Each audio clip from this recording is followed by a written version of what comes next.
Ensuring we remain the #1 state for business is also why we made it a top priority this session to pass meaningful tort reform.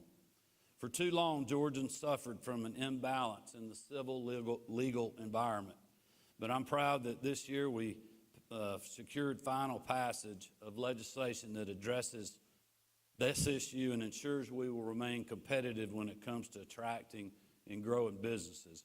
I want to thank all of those that are here, especially our legislative leaders, as well as our private sector partners for supporting that effort. It was no easy fight.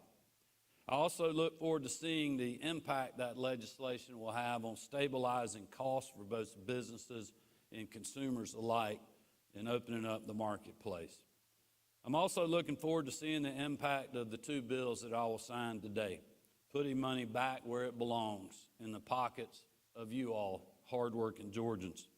In just the past 2 years alone, the General Assembly and I have committed to saving or returning over $7.6 billion through multiple income tax refunds, property tax exemptions, and suspension of the state gas tax. And I'm proud that we're adding to that number today. First, I'll sign HB 111, one of my administration's priorities this session. It was carried in the House by my floor leader, Sue Hong, and by Senator Bo Hatchett, another floor leader in the Senate. This bill yet again accelerates the largest state income tax cut in Georgia history. I signed HB 1437 2 years ago, which set us on a path to cutting our income tax rate from 5.75% to just 4.99%. Last year, we accelerated that cut by 10 basis points, bringing us immediately to a flat tax rate of just 5.39% for both individuals and corporations. Today, we're doubling down on that progress, cutting another 20 basis points. That will bring us down to a rate of 5.19% and save Georgians another $880 million next year.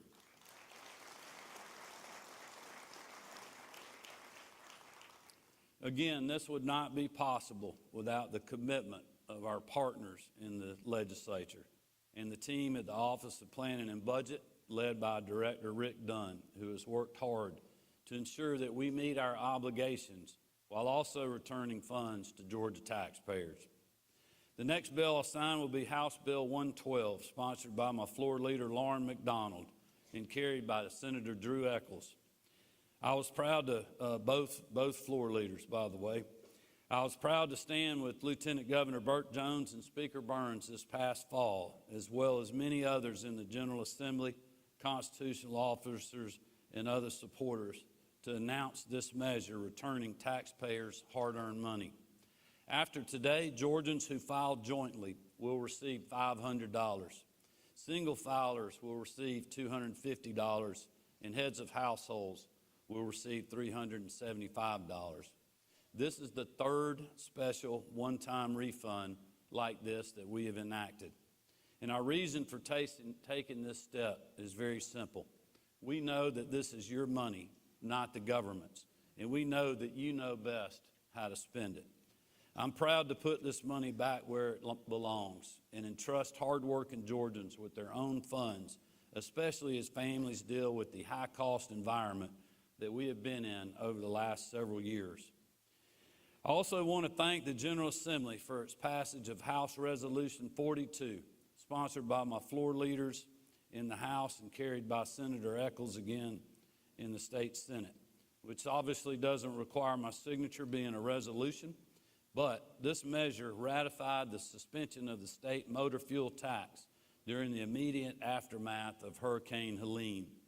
That devastating storm was like no other that we've seen, cutting a path of destruction across wide swaths of our state.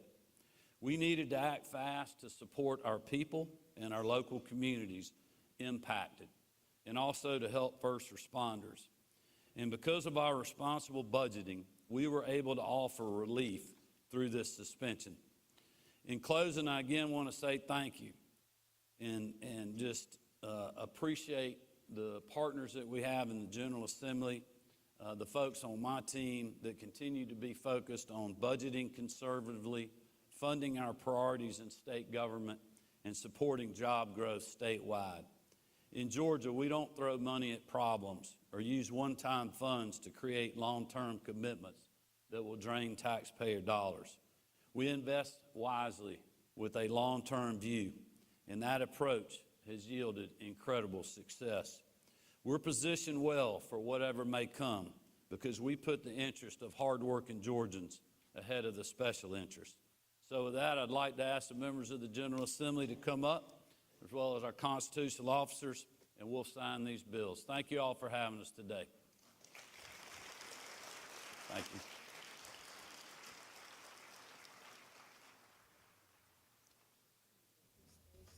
Okay.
Oh, yeah.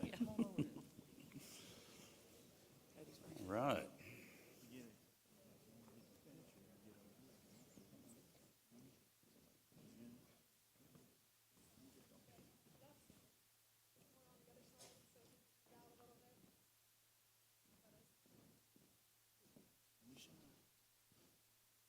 All right, this is House Bill 111,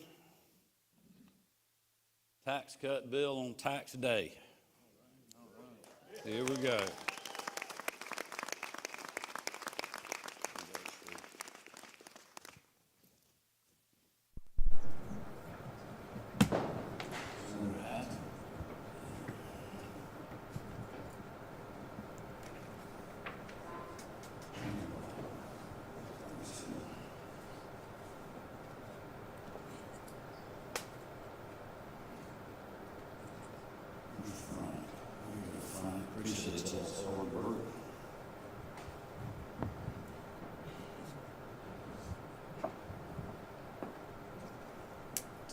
Jones.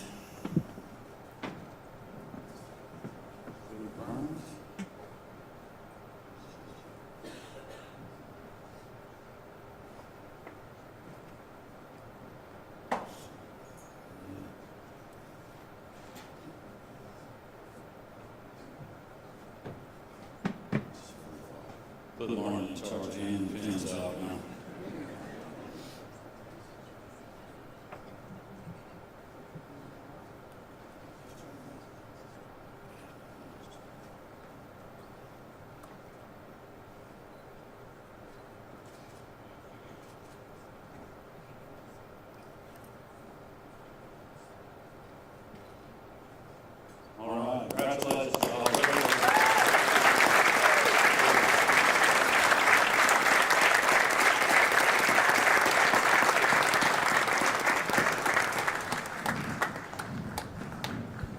And then we got House Bill 112. This is a tax rebate. So we get Frank and his team to start doing direct deposits to everybody's account, ready to send you a check back.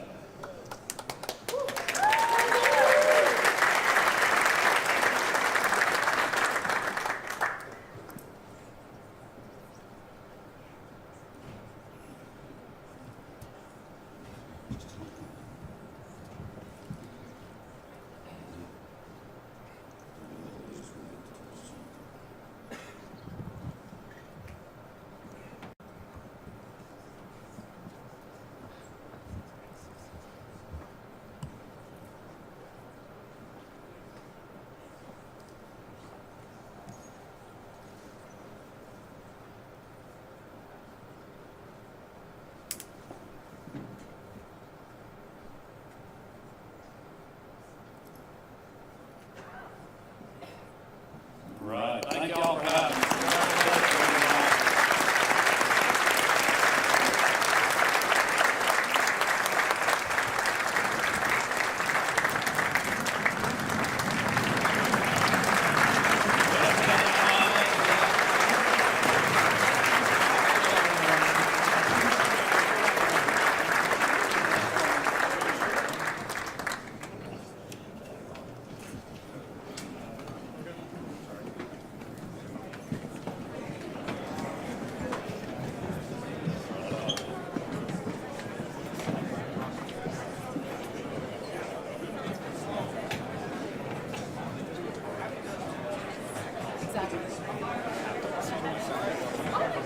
Exactly.